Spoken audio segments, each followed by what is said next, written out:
CPIM Thrissur ജില്ലാ കമ്മിറ്റിയുടെ account മരവിപ്പിച്ച നടപടി അങ്ങേയറ്റം പ്രതിഷേധാർഹമാണെന്ന് പാർട്ടി സംസ്ഥാന സെക്രട്ടേറിയറ്റ്. വരവ് ചെലവ് കണക്കുകൾ കൃത്യമായി ആദായനികുതി വകുപ്പിനും തെരഞ്ഞെടുപ്പ് കമ്മീഷനും ഓരോ വർഷവും സമർപ്പിക്കാറുണ്ടെന്നും CPIM സെക്രട്ടേറിയറ്റ് വാർത്താക്കുറിപ്പിൽ പറഞ്ഞു. വിവരങ്ങളുമായി ഷീജ ചേരുകയാണ്. ഷീജ, CPIM സെക്രട്ടേറിയറ്റ് വളരെ കൃത്യമായി ഇക്കാര്യത്തിൽ നിലപാട് വ്യക്തമാക്കുകയാണ്.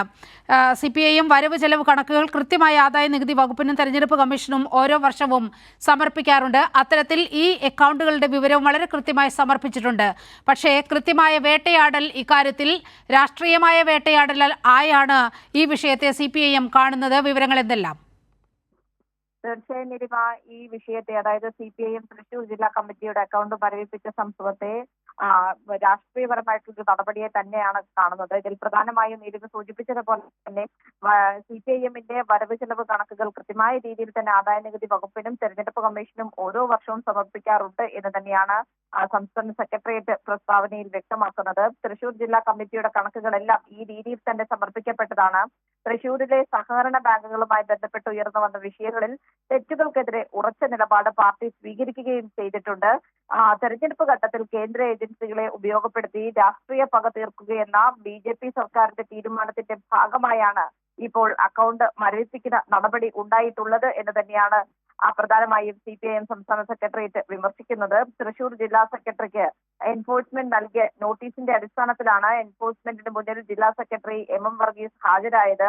ആ ഘട്ടത്തിൽ ആദായനികുതി ഉദ്യോഗസ്ഥരും അവിടെ എത്തിച്ചേരുകയാണ് ഉണ്ടായത്. മുൻകൂട്ടി യാതൊരു നോട്ടീസും നൽകാതെയും വിശദീകരണം ആവശ്യപ്പെടാതെയും ഇൻകം ടാക്സ് അധികൃതർ അക്കൗണ്ട് മരവിപ്പിക്കുകയാണ് ചെയ്തത് എന്നുള്ള കാര്യവും ഈ പ്രസ്താവനയിൽ വിമർശിക്കുന്നു. അതുകൊണ്ട് തന്നെ അങ്ങേയറ്റം തെറ്റായ നടപടിയാണ് ഇക്കാര്യത്തിൽ ആദായനികുതി വകുപ്പ് സ്വീകരിച്ചിട്ടുള്ളത്.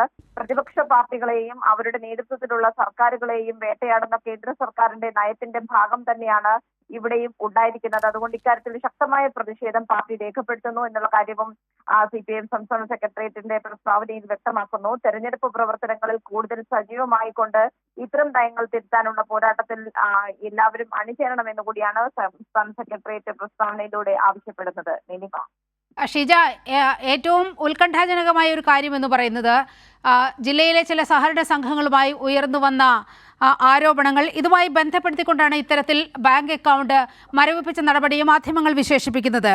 ഇത്തരത്തിൽ നോട്ടീസ് നൽകാതെയും വിശദീകരണം നൽകാതെയും ആദായനികുതി വകുപ്പ് ഒരു സുപ്രഭാതത്തിൽ ബാങ്ക് മാനേജരെ വിളിച്ചു പറയുകയാണ്, ഈ അക്കൗണ്ട് ഫ്രീസ് ചെയ്തിരിക്കുന്നു, ഇതിൽ ട്രാൻസാക്ഷൻ നടത്താൻ അനുവദിക്കരുത് എന്ന് ബാങ്ക് മാനേജരെ വിളിച്ചു പറയുന്ന സാഹചര്യം യഥാർത്ഥത്തിൽ നമ്മൾ ഈ രാജ്യത്തുടനീളം കാണുന്നതാണ്. കേന്ദ്ര ഏജൻസികളെ ഉപയോഗിച്ചുകൊണ്ട് പ്രതിപക്ഷ പാർട്ടികളെ വേട്ടയാടുന്നത്.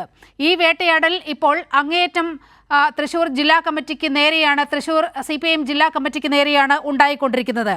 അതെല്ലാം ചില സഹകരണ സംഘങ്ങളുടെ വാർത്തകളുമായി ബന്ധപ്പെട്ടാണ് അത്തരത്തിൽ നടപടികൾ വരുന്നത് എന്നതല്ലേ ശ്രദ്ധേയം ഇപ്പോൾ? തീർച്ചയായും പ്രത്യേകിച്ചും CPIM എന്ന പാർട്ടിക്കെതിരെയും അതിന്റെ നേതാക്കന്മാർക്കെതിരെയും ഒക്കെ കേന്ദ്ര ഏജൻസികളെ ഉപയോഗിച്ചുകൊണ്ട് വലിയ തോതിലുള്ള ഒരു രാഷ്ട്രീയ വേട്ടയാടൽ കേന്ദ്രത്തിന്റെ ഭാഗത്തു നിന്നും ഉണ്ടാകുന്നുണ്ട്. അതിന്റെ ഭാഗമായി തന്നെയാണ് ഈ നടപടിയെയും വിലയിരുത്തുന്നത്. പ്രത്യേകിച്ച് നീലിമ സൂചിപ്പിച്ചതുപോലെ തന്നെ അവിടുത്തെ ചില സഹകരണ ബാങ്കുകളുമായി ബന്ധപ്പെട്ട് ഉയർന്നു വന്ന വിഷയങ്ങൾ, പക്ഷേ അതിലെല്ലാം കൃത്യമായ രീതിയിൽ പാർട്ടിയും സർക്കാരും ഒക്കെ നിലപാടെടുത്തിരുന്നു, നടപടി സ്വീകരിച്ചിരുന്നു. പക്ഷേ ആ വിഷയത്തിന്റെ പശ്ചാത്തലത്തിലൊക്കെ ഇതിനെ ഉയർത്തിക്കാട്ടാനാണ് ചിലർ ശ്രമിക്കുന്നത്. ഏതായാലും ഇത്തരത്തിലുള്ള വിഷയം, ഈ ഒരു തെരഞ്ഞെടുപ്പിന്റെ പശ്ചാത്തലത്തിലുള്ള ഈ ഒരു നീക്കത്തിൽ ശക്തമായ പ്രതിഷേധവുമായി മുന്നോട്ട് പോകാൻ തന്നെയാണ് CPIMന്റെ തീരുമാനം. പ്രത്യേകിച്ചും അത് തെരഞ്ഞെടുപ്പിൽ ഈ വിഷയം ഉയർത്തി തന്നെ മുന്നോട്ട് പോകാൻ തന്നെയാണ് ഇപ്പോൾ CPIM തീരുമാനിച്ചിരിക്കുന്നത്. വാർത്തയുടെ വിവരങ്ങളുമായി തിയോഫിൻ കൂടി തൃശൂരിൽ നിന്നും നമ്മോടൊപ്പം ചേരുകയാണ്. തിയോഫിൻ, എന്താണ് അവിടെ സംഭവിച്ചത്? യഥാർത്ഥത്തിൽ ബാങ്കുമായി ബന്ധപ്പെട്ട് ലഭിക്കുന്ന വിവരങ്ങൾ എന്തെല്ലാമാണ്? CPIMന്റെ തൃശൂർ ബാങ്ക് ഓഫ് ഇന്ത്യയുടെ ബ്രാഞ്ചിലുള്ള, അതായത് MG റോഡ് ബ്രാഞ്ചിലുള്ള ഓഫീസിന് സമീപത്ത് തന്നെയുള്ള ബ്രാഞ്ചാണിത്. അവിടെയുള്ള 4 അക്കൗണ്ടുകളാണ്, 2 സ്ഥിര നിക്ഷേപങ്ങളും 2 സേവിങ്സ് അക്കൗണ്ടുകളുമാണ് നിലവിൽ മരവിപ്പിച്ചിട്ടുള്ളത്. ഇൻകം ടാക്സ് ഡിപ്പാർട്ട്മെന്റിന്റെ ഇടപെടലിനെ തുടർന്നാണ് ഈ നടപടി. ഇതിന് ഔദ്യോഗികമായി ഒരു വിശദീകരണം ജില്ലാ നേതൃത്വം നമുക്ക് നൽകിയിട്ടില്ല. അനൗദ്യോഗികമായി കാരണം പറയുന്നത്, അതായത് ഇത് മരവിപ്പിക്കാനുള്ള കാരണമായി ജില്ലാ നേതൃത്വത്തോട് ബാങ്കിൽ നിന്ന് അറിയിച്ചിട്ടുള്ള വിവരം ഇങ്ങനെയാണ്. ഇലക്ഷൻ കമ്മീഷന്റെ സൈറ്റിൽ ഈ വിവരങ്ങൾ, അതായത് ഇതുമായി ബന്ധപ്പെട്ട വിവരങ്ങൾ ഇല്ലാത്തത് കൊണ്ടാണ് ഈ അക്കൗണ്ടുകൾ മരവിപ്പിച്ചത് എന്നാണ് അതല്ലാതെ മറ്റ് വിശദീകരണങ്ങളൊന്നും ലഭ്യമായിട്ടില്ല. എന്തായാലും ഈ വിഷയത്തിൽ പരാതി നൽകും. കൂടുതൽ ഈ സംഭവവുമായി ബന്ധപ്പെട്ട്, അതായത് എന്താണ് ഇതിന്റെ അടിസ്ഥാന കാരണം എന്ന് കൂടുതൽ വ്യക്തമായി പരിശോധിച്ച ശേഷം മാത്രം ജില്ലാ നേതൃത്വം പ്രതികരിക്കാം എന്നാണ് അറിയിച്ചിട്ടുള്ളത്. നീലിമ.